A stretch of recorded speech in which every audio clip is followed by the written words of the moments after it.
mga soy! Tara, samahan nyo kami sa totoong long ride na. Babiyahe nga pala kami ngayon ng Mindoro to Tarlac.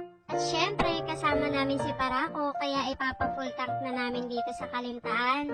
Alas 12 nga pala ng tanghali ang biyahe namin, kaya ayan, pag uwi namin, nagbihis na kami kaagad.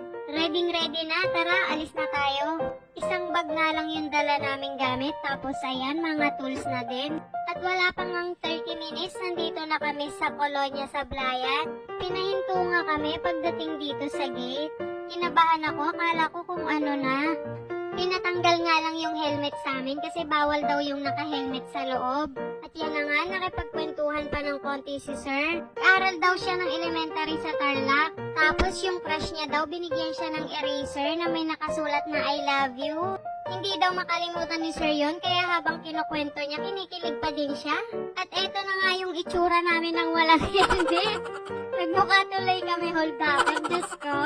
At eto na nga yung tulay na ang daming nagpapapicture. Ang ganda nga ng ilog dyan, tapos meron pang mga cottages sa baba. Ang sarap nga mag-picnic dyan, kaya sana sa susunod pag hindi na kami busy, matuloy na din kami. At yan nga oh, daming nagpapapicture. Padaan po saglit. At yan nga, malapit na kami sa dulo. Haba-haba din tong kolonya mga soy. Ang daming ang magandang view, kaya lang hindi ko na nakunan lahat. Medyo kaiba nga yung panahon, pero sana wag naman kami abutan ng ulan. First time nga lang namin bumiyahe ni Karen ng ganito kalayo, tapos dalawa lang kami. Kaya exciting din naman talaga tong biyahe namin. May mga nagtatanong nga sa amin kung kaya daw ba namin. Abay, syempre naman. Walang hindi kakayanin. May konting kaba, minsan talaga kailangan mong lumabas sa comfort zone para ma-discover yung mga bagay na kaya mo pang gawin.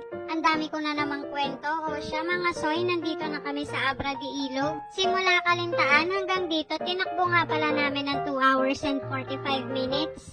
Dito nga pala kami sasakay ng barko hanggang Batangas Pier. Papasok na nga sana kami sa gate, tapos wala pala kaming ticket. Kaya ayan, lumabas muna kami para bumili. Alas 5 pa daw yung barko, kaya ayan, naghanap muna kami ng pwesto na pwedeng pagkainan.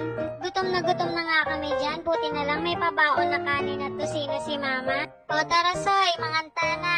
Pagkaubos nga namin ng kanin, ayan, bumili pa kami ng burger. Gutom na gutom yarn. Nakalimutan pala namin magbaon ng danong, kaya ayan, bumili na din kami. Ang haggard ng mga soy nyo, pagpasensyahan nyo na. Ito pala yung ticket namin at ayan, syempre si Barako, pahinga ka muna dyan. Matagal-tagal nga kaming mag-aantay ng barko, kaya ayan, nag-vape muna kami sa labas. O siya na, hanggang dito na lang muna mga soy, abangan nyo yung part 2. Maraming salamat sa panonood. Like and share na din mga soy.